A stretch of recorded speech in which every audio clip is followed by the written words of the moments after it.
What you got? 2 cleft-lip palate baby Frenchies. Oh my goodness. Nursing on your finger? I remember feeling a little bit nervous that not only 1, but 2 in the litter had clefts, which isn't a great sign. Are you hungry? But we got right home and we started feeding right away, got them in the incubator and just crossed our fingers, crossed our toes and hope for the best. I mean, they were tiny. They were 5 and 6 ounces, like the size of a mouse. Surprise. They were born last night via C-section. So I felt really nervous, like, okay, here we go. Hopefully they'll both pull through and do well. This is a little girl with a cleft lip, and she has a partial cleft palate just in the front. And this is a little boy, and he has a complete cleft lip and cleft palate. So I have a great relationship with a local vet office. They called and said that there was 2 puppies in the litter that were both born left. And so we went and picked them up. Where are we going? To get the puppy. She just took her second tube feeding super good, but now she's just nursing on a nipple. She didn't like the pacifier. He actually really liked the pacifier, but she's nursing on this instead. It's good for them to suck on a pacifier, your finger or something. So they still use those jaw muscles and get those sensations. And it's always a good sign when they have a suckle. They have to be fed every 2 hours, which ends up being even more frequent because by the time you finish, you're up an hour and a half later.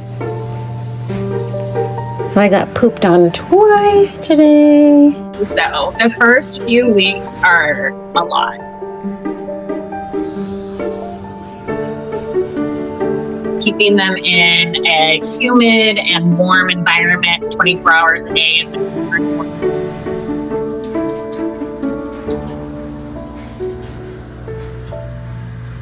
So this is my setup for the newborns. I'll show you what I do. So I have a wipes warmer, and then I set up a little feeding station here. I've got a suction close by, always just in case. And then I sterilize these with boiling water in between every single feeding. And then, of course, I'm so grateful to have this amazing incubator. I started working as a vet tech when I was 17 years old. Tube feeding, doing more severe medical stuff was like no problem for me. So when my youngest son, Landon, was born, he joined our family with his own cleft lip and palate. And then when he was like 3, 4, I was like, let's start fostering again. Like, let's have some fun, exciting things going on in the house. And so I started helping out cleft puppies. And he just like took to it. You love that one? Yes. Hi, little boy. He was so gentle and the animals were just naturally gravitating to him. And I was like, wow, like he really is connected to animals. He's truly an animal lover. I love helping out. It just feels good. Like he loves having like this. And eventually vengeance. Hi. Hi, Dashi. Oh my goodness.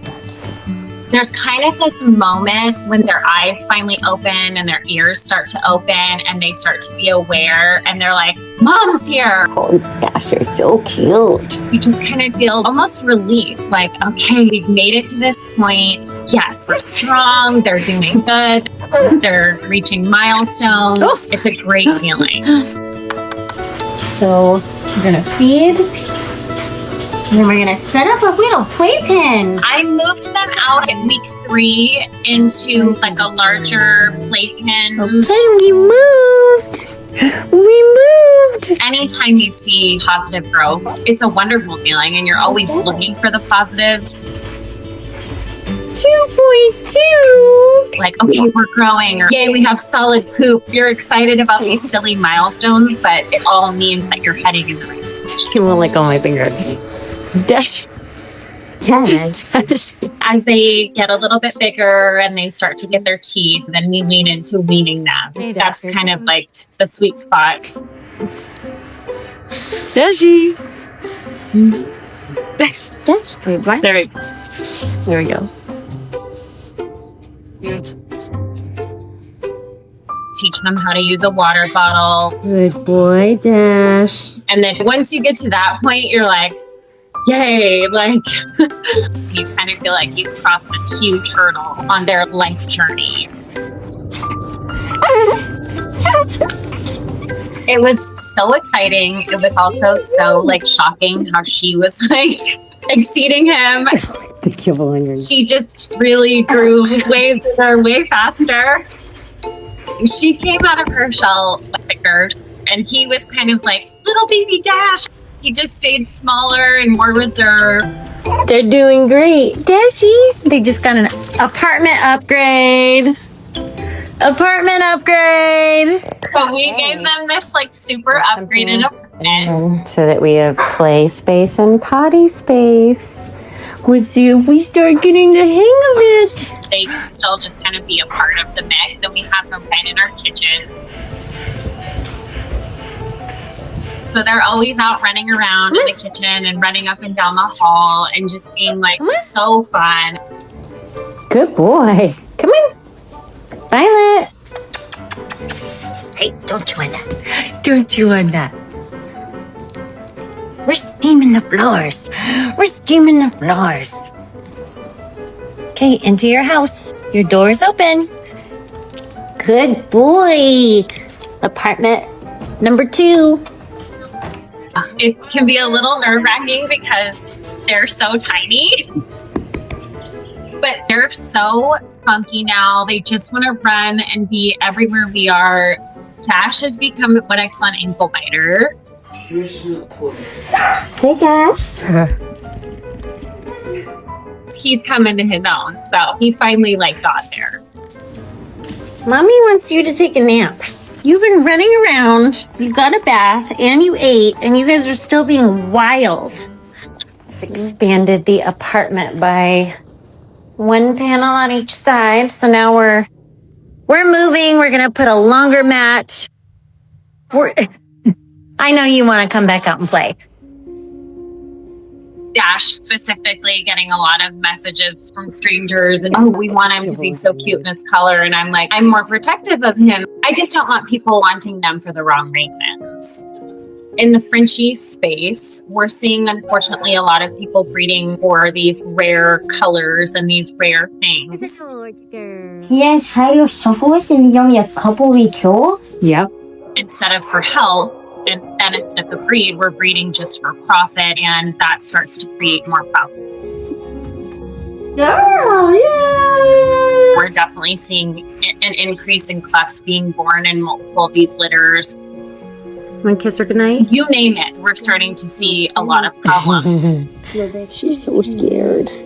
We've changed the breed so much over the years and made it so that they can't breathe, that they have spinal issues, they have all these problems that I just really feel like it's hard to see that being ethical in any way, shape, or form. Hi, squatty friend.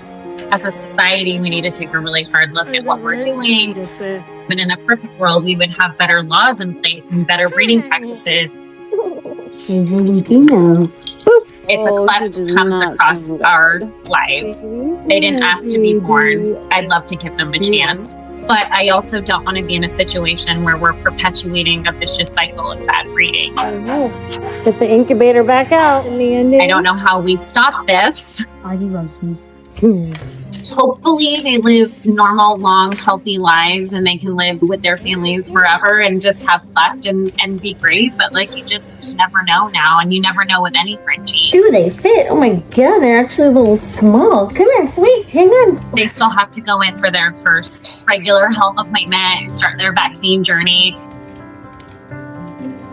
Once we know they're healthy, vaccinated, safe, then they can go to their homes.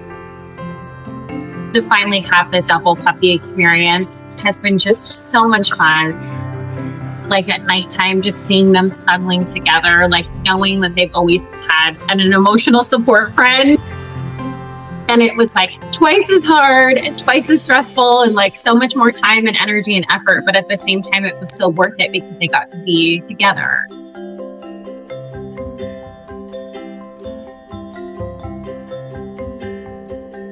Everyone's like, how do you do it? And I'm like, oh, you do it. But I'm like, I cry every time. I cry the couple days before they leave. I cry once they leave. I just cry. Gosh, he just had his first bath. He has a little jacket on. Oh.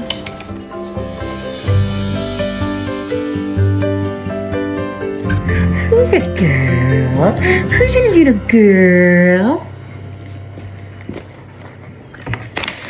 Oh.